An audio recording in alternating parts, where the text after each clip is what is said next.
Joining with us now is Canadian icon Dr. David Suzuki. Thanks so much for being on the show today.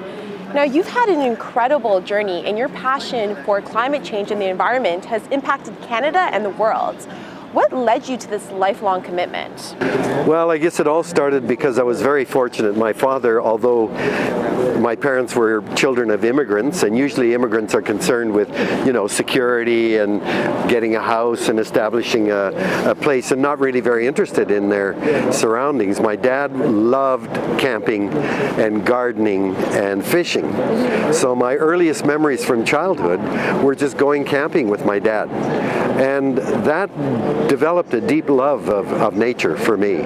So when I was a kid, I wanted to be a fish biologist. Then I switched to insects. I loved beetles, and I wanted to be an insect biologist. So nature was always a huge part of my life. And I think when you love something, then you want to fight to protect it. And if you look at environmentalists around the world, they generally came into it because of a great passion for nature.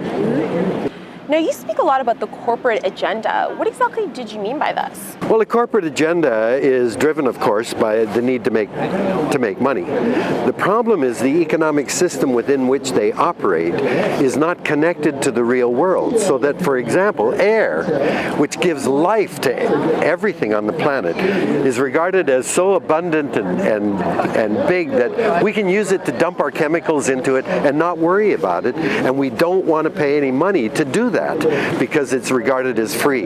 Nature is not a part of the economic system. It's regarded as an externality, irrelevant. And we think that humans are so productive and so inventive that the economy, based on human productivity and creativity, the economy can grow forever.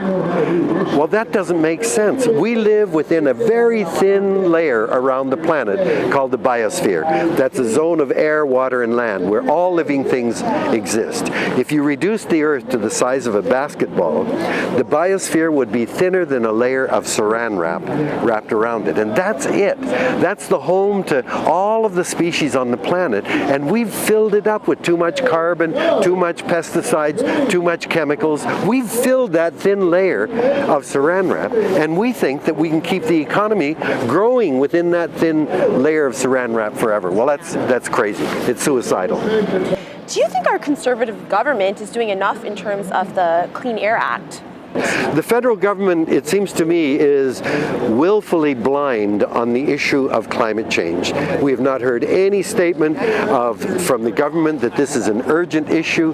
We've not heard any statement from the government that says it cares about the economy, and yet the economic implications of climate change are catastrophic, and yet this government is ignoring climate and saying we can't do anything about reducing greenhouse gas emissions. I think this is willful blindness on the part of our government. They're deliberately ignoring an enormous impact of climate change that will ruin the economy. This is what Sir Stern said in Britain. If we don't deal with climate change, it is going to destroy the global economy. And our government, which says the economy is their big issue, is deliberately ignoring climate change. This is, I think, criminal. Now, recently, touching base on global warming, an iceberg double the size of Manhattan broke off in Greenland.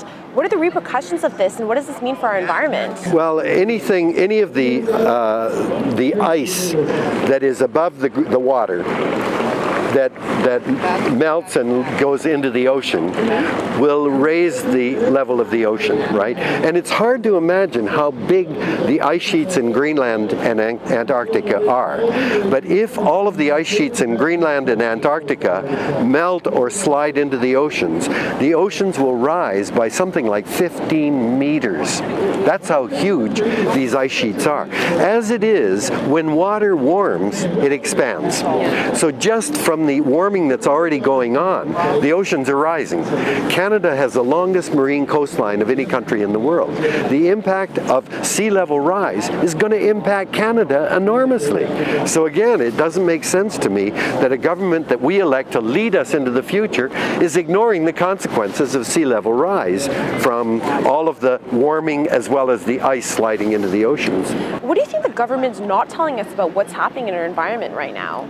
Well, the government is not listening to scientists. They're shutting down a lot of our scientists. They're firing or laying off hundreds of scientists in Environment Canada, Agriculture Canada, all these areas where scientists are doing research. They're getting rid of them, and they're saying you can't just talk out in the open about what you're finding. You've got to come through us. We've got to vet it. So the government is saying we don't want to hear any information that gets in the way of our agenda.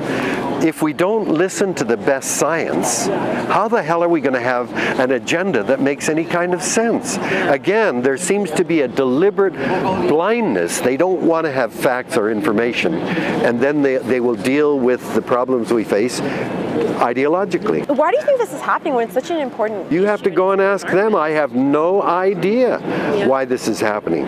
It doesn't make sense to me if these people are genuine leaders and concerned about the future of Canada.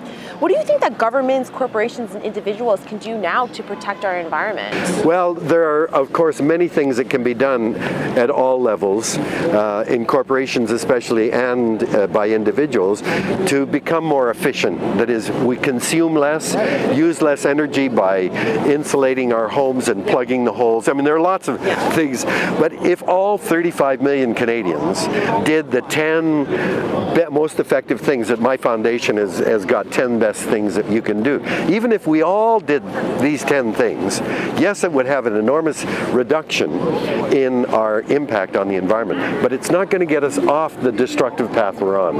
We're still on a path that is undermining the air, the water, the soil. We're using them as garbage cans, and we're destroying species at a phenomenal rate. So we need big decisions to be made.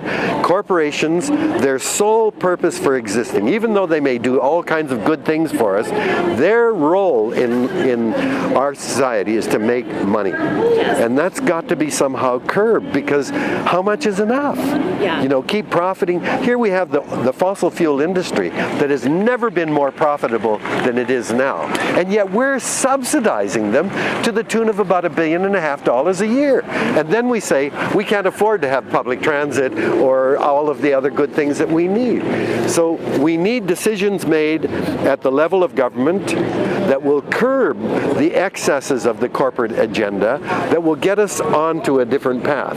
But I don't see that happening right now, because this government seems to feel that its best mandate, or most important mandate, is to serve the corporate agenda, to keep the corporations increasing their profit and their growth. And they're not focused on what the long-term impacts will be. Corporations are very, very inefficient. There's a lot of money they can make by reducing their energy use and all that other stuff. Yeah, lots of corporations are doing that. But ultimately, they're still on a path of using up everything from the earth, throwing our garbage into the air, water, and soil, and it's not a sustainable path.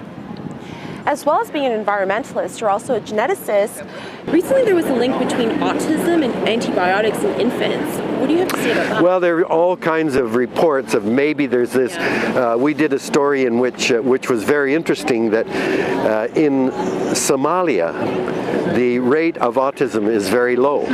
But when Somalians come to Canada, they develop a rate of autism that is 3 times the average in the rest of Canada. And the question is, what is causing that? And one of the things people are saying is there's something in the diet. So I don't think at this time we really know what it is. So I haven't heard this particular report, but if it is true that autism rates are rising catastrophically, it's not just a matter of better classification and detection. If the rates are really rising, then obviously it's something environmental, something in our surroundings, and we've got to look at it.